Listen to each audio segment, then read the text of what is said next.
Capturing the changing nature of light was the lifelong obsession of Claude Monet, the father of Impressionism. He was looking at different light on the same subject matter. A fleeting art was meant to capture fleeting moments. We see Monet trying to use art as a kind of survey of his environment. The movement would have its roots in Paris, but would draw on diverse inspiration to achieve its artistic vision. There was already this bubbling faction that wanted to show something different, do something different. As Turner had actually been to France to look at French work, so Monet comes to London and sees Turner's work. In London, they saw different conditions of light and atmosphere than they had seen in Paris. It would be a single painting, however, that would lend its name to this new movement, which would be pivotal in the story of modern art. It does look exactly like an impression. It's like he's gone out there, he's rendered exactly what it feels like to be in that space and what's before him.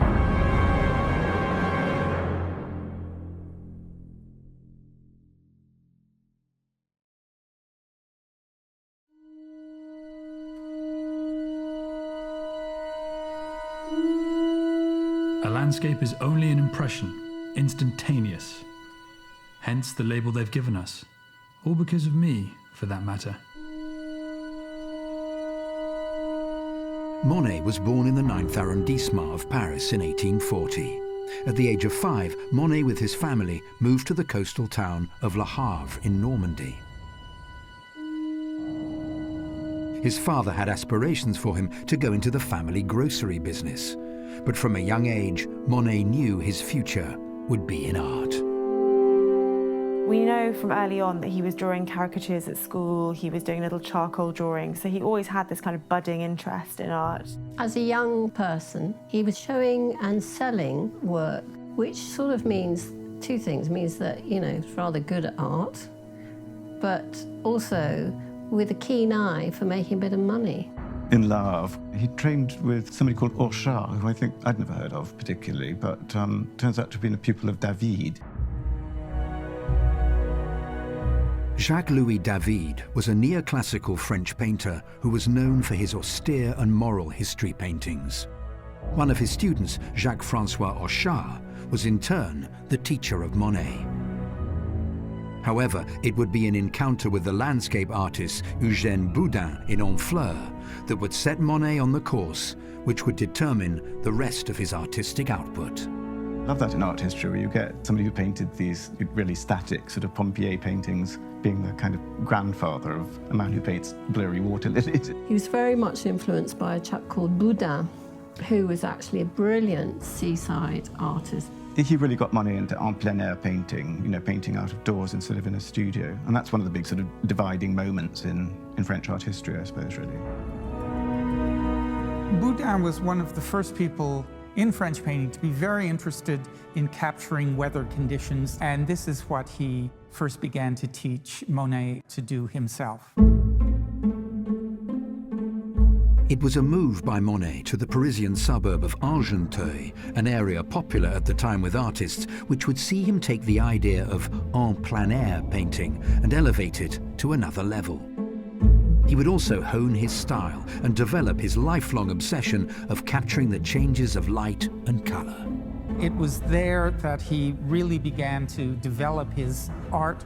Painting outdoors from life, being in nature and really representing the changing seasons, the changing atmosphere, really reflecting what it felt like to be in that landscape. They kind of coalesced as a gang, really, the Impressionists. So he's there with Manet and Renoir, and they're all, you know, painting each other wildly. And also he buys a little flat-bottomed boat, which I think is so sweet, and starts painting. He had Renoir out there, Manet, and Manet actually painted a couple of pictures of Monet at work. So we see him working in his boat, which was his sort of studio boat, specially crafted so that he could cruise around on the water, capturing the effects of light on water, the changing ripples, the reflections.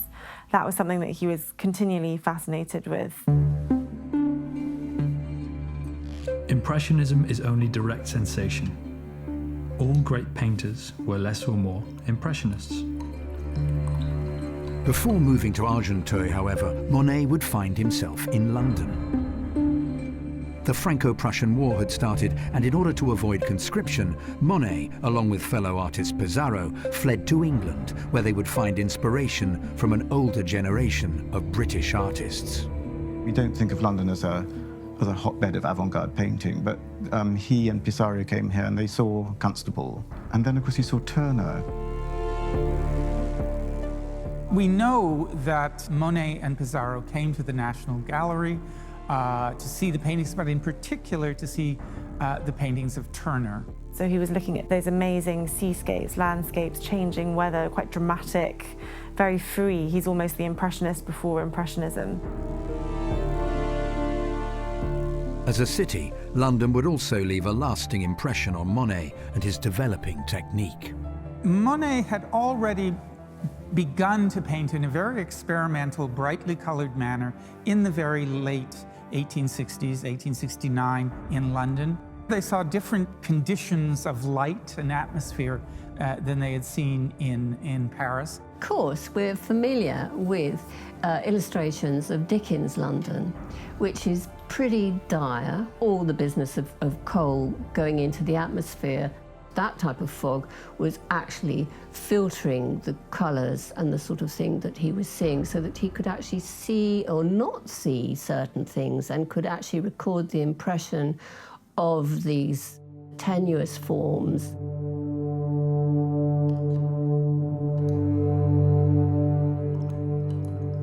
In 1871, Monet left London after being refused inclusion in the Royal Academy exhibition. He moved to Zaandam in the Netherlands, where he lived until the autumn of that year, when he moved to Argenteuil.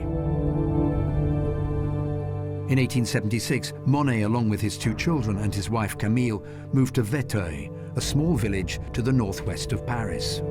They shared a house with Ernest Ochtet, a patron and collector of the Impressionist movement, alongside his wife Alice and their 6 children.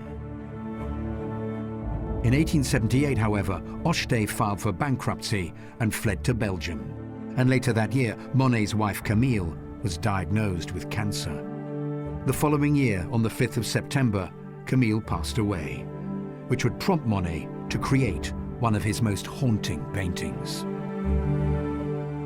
Camille, or Camille as she's known in French, is featured quite a lot in his paintings from Women in the Garden quite early on. She was sort of this figure that embraced a lot of the modern fashions, and she was a modern woman as conceived by Monet.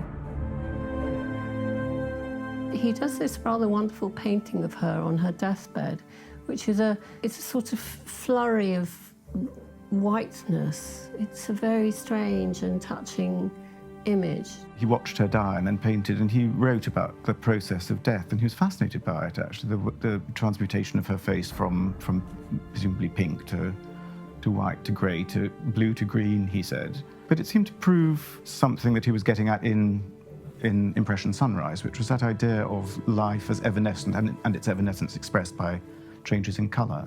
He said of that he was quite shocked because he found that he was actually just doing the painting and not really concentrating on his grief. And I think he was a bit surprised at himself.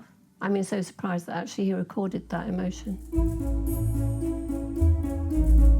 I am good at only 2 things, and those are gardening and painting. After the death of Camille, Monet would continue to live in Vétheuil with Alice Ochtet. The death of Ernest in 1891 would give Monet and Alice the opportunity to marry. By this time, the two of them and their sizable families had moved to Giverny, a small village in Normandy. It would be here that Monet would create the perfect habitat to continue his life work of painting and documenting the changing nature of light. Right from the time he moved to Argenteuil, when he began to paint the whole area in canvas after canvas, we see Monet trying to use art as a kind of survey of his environment. But when he decided to build his own garden at Giverny, it was here he was creating his own world that he could go back to over and over and over again. There'd be all the plants that he wanted to paint. You know, there were nasturtiums where he wanted them tumbling across the path, so it was quite heavily curated. He extended it and changed it. He added a water garden, which, you know, the nymphea and the water lilies came from. He really invested in it. He put in his Japanese bridge. He did a lot of planting of willows and lilies. His garden is an artwork. I can't think of anybody who did that. I mean, Dali obviously sculpted his garden, but that was as a work all of its own. It wasn't so that he could then reproduce it in endless paintings. Monet would spend the remaining 40 years of his life in Giverny, studying the same things in ever-changing conditions. On December the 5th, 1926, Monet passed away, leaving behind some of the most famous and arresting images in art history. But how did Monet first establish such a reputation? We can trace the origins of his fame back to a single painting, a painting which would unintentionally lend its name to an entire movement.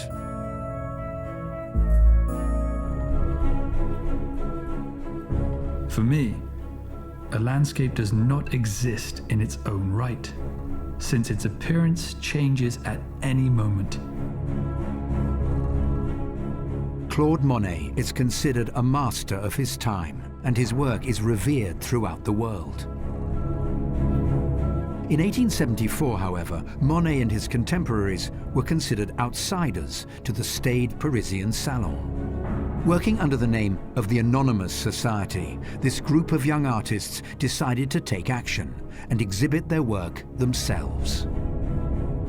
I think it's important to understand at the time the system was the salon. These huge salons, multiple works stacked, hung one upon another, and they would be judged by the Académie des Beaux-Arts. And it was a pretty rigid system which didn't have a lot of room for anything avant-garde, change. The art establishment was still very much committed to a kind of academic painting, and here were young painters carrying out their works in an entirely new and what many thought slapdash way. So there was already this bubbling faction that wanted to show something different, do something different, and there was no place to do it.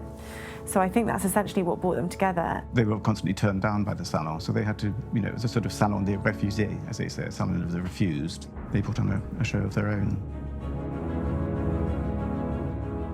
They found a space in the studio of a quite famous photographer, Nadar, on the Boulevard de Capucines, and at the beginning it was 30 artists, not necessarily all working in the same way, just all wanting to do something a little bit different and maybe challenge the status quo. One of the paintings Monet submitted to the exhibition was Impression Sunrise, a landscape depicting the port of Le Havre. It was part of a series of paintings Monet made of his hometown, one of which, the museum at Le Havre, hangs in the National Gallery in London. Impression Sunrise, however, would be the most experimental. Impression Sunrise was probably painted in 1873, and our painting of the museum at Le Havre was probably painted at more or less the same time.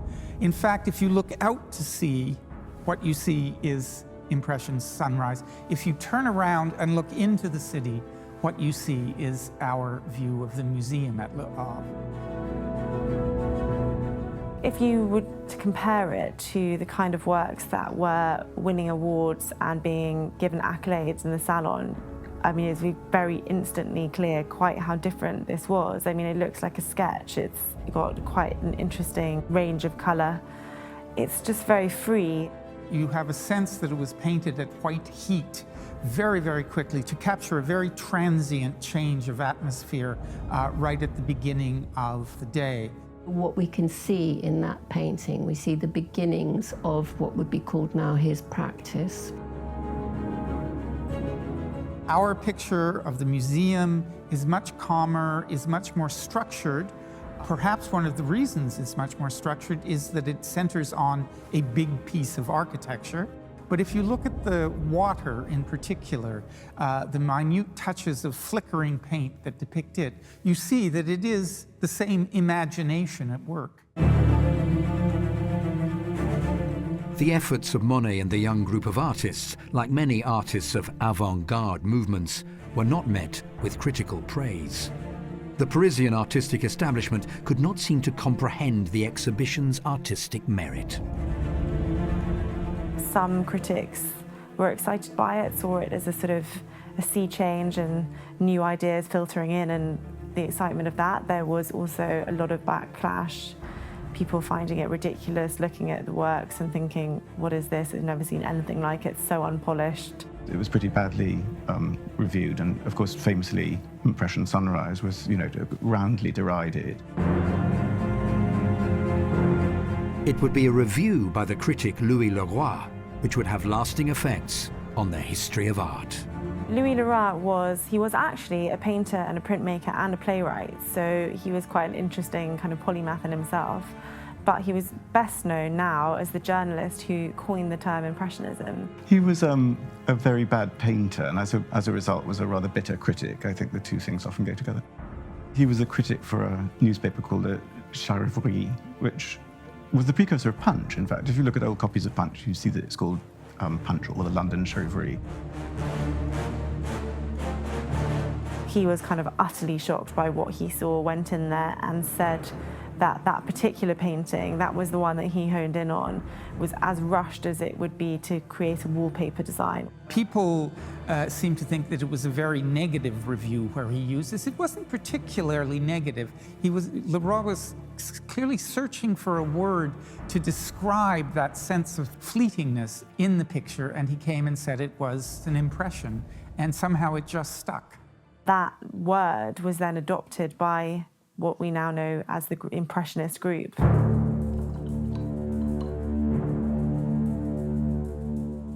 I'm not performing miracles. I'm using up and wasting a lot of paint. The painting Impression Sunrise, along with the rest of the exhibition, had garnered much attention, yet it still remained unsold. Monet would eventually sell the work to Ernest Hocheday for 800 francs. 2 years later, when Hocheday declared bankruptcy and was forced to sell his assets, the painting would only fetch 210 francs. The collector who purchased it was Georges de Belliot. It would then be inherited by his only daughter, Victorine, who bequeathed it to the Musée Marmottin in 1938. This is where the painting resides to this day.